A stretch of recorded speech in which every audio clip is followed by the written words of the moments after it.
দাঁতত পোকে খোৱা লগা বুলি যে কয় সেইটোনো আচলতে হয় কি চকুদি দেখি পাই জানো আৰু বিজ্ঞানীটো ইয়াৰ কথা কি কয় আহকচোন আজি ভিডিঅ'টো জানো তাৰ আগতে এটি আপোনালোকক সৰু অনুৰোধ যদি মোৰ ভিডিঅ'ছবোৰ চাই ভাল পাইছে তেনেহ'লে লাইক কৰিব শ্বেয়াৰ কৰিব ফ্ৰেণ্ডছ আৰু ফেমিলিৰ মাজত আৰু মোৰ ইউটিউব চেনেলটো ছাবস্ক্ৰাইব কৰিব আজি ভিডিঅ'টোলৈ আপোনালোক সকলোকে স্বাগতম জনাইছোঁ আশা কৰোঁ সকলোৱে ভালে আছে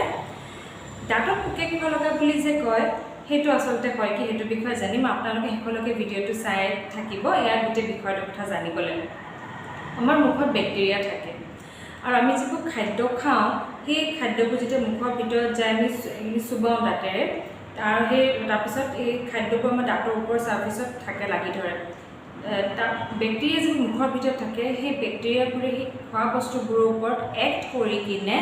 এটা এচিড প্ৰডিউচ কৰে যোনটোক কয় লেক্টিক এচিড সেই লেক্টিক এচিডটোৱে কি কৰে সেইটোৱে ডিমিনাৰেলাইজেশ্যন কৰে যদি মই সহজ ভাষাত বুজাই দিম তেনেহ'লে আমাৰ দাঁতটো যিবোৰ বগা বগা পাৰ্ট থাকে সেইটো তাত কেলছিয়ামো থাকে সেই লেক্টিক এচিডটোৱে লাহে লাহে সেই কেলছিয়ামটো দাঁতৰ পৰা উলিয়াই দিয়ে সেইটোক যিটোক ডিগ্ৰেডেশ্যন আৰু ডিমিনাৰেলাইজেশ্যন কয় সেই কেলছিয়াম ফছফেটটো যেতিয়া লাহে লাহে দাঁতৰ পৰা ওলাই যাব দাঁতটো ইমান হাৰ্ড দাঁতটো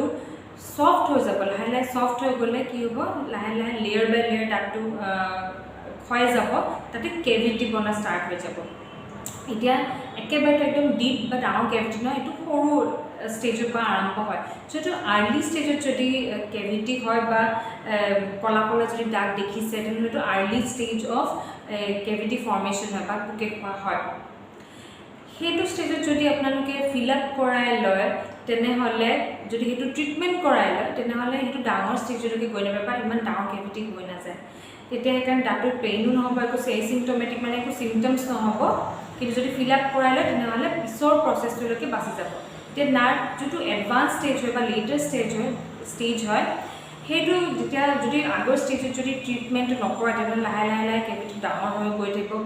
বিষ হ'ব মানে যোনটো বেক্টেৰিয়াটোৱে লাহে লাহে কি কৰিব দাঁতৰ ওপৰৰ পৰা লেয়াৰবোৰ গৈ গৈ গৈ যোনটো নাৰ্ভ থাকে যোনটো ডেণ্টেল পাল্প বুলি কয় সেই পাল্পটোত নাৰ্ভ থাকে সেই নাৰ্ভটোত গৈ কিনে এক্ট কৰিব মানে নাৰ্ভটোত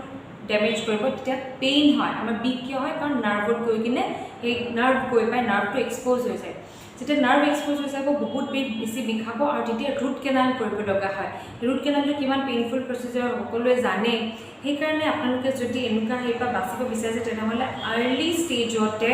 ডেণ্টিষ্টৰ চেকআপত যাব চেকআপত গৈ আপোনালোকে তেওঁ ডেফিনেটলি ক'ব যে ক'ত ক'ত কেনেকুৱা ধৰণৰ কেভিটি হৈ আছে যদি সৰু কেভিটি আছে ফিল আপ কৰাই ল'ব অতি সোনকালে আৰু কাৰোবাৰ যদি এনেকুৱা ডাঙৰ কেভিটি হৈও আছে তেনেহ'লে ভয় কৰিব নালাগে সেইটো ৰুট কেনাল কৰি কিনে ঠিক কৰি দিব যদি এইটো ৰুট কেনাল কৰিব পৰা অৱস্থাত আছে নহ'লে কৰোৱাই দিব যদি ইনফেকশ্যনটো ট্ৰিট কৰা নাযায় তেনেহ'লে ইনফেকশ্যনবোৰ লাহে লাহে কি হয় দাঁতৰ পাল্পৰ পৰা গৈ নাৰ্ভৰ পৰা গৈ কিনে দাঁতৰ শিপাৰ তলত গৈ কিনে একদম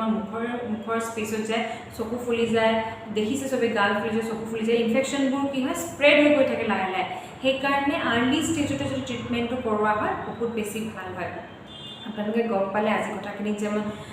যিটো ক'ব বিচাৰিছিলোঁ যে দাঁতৰ পোকে খোৱাটো কি হয় আচলতে আমি বেক্টেৰিয়াটো দেখি নাপাওঁ সেইকাৰণে পোকে খোৱা যোনটো হয় এইটো বেক্টেৰিয়াই কৰে আৰু এইটো আমি এইটো দেখিয়ে নাপাওঁ বেক্টেৰিয়াবোৰতো মাইক্ৰস্ক'পত দেখি পায় সেইকাৰণে যেনেকুৱা ষ্টেজত আছে দাঁতটো সেইটো ষ্টেজত ট্ৰিটমেণ্টটো কৰাই ল'ব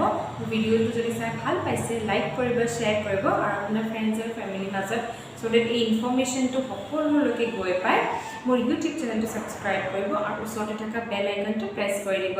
আৰু আপোনালোকে যদি ভিডিঅ'ছবোৰ নতুন ভিডিঅ'ছবোৰ আহে ন'টিফিকেশ্যনটো আগতে পাব ধন্যবাদ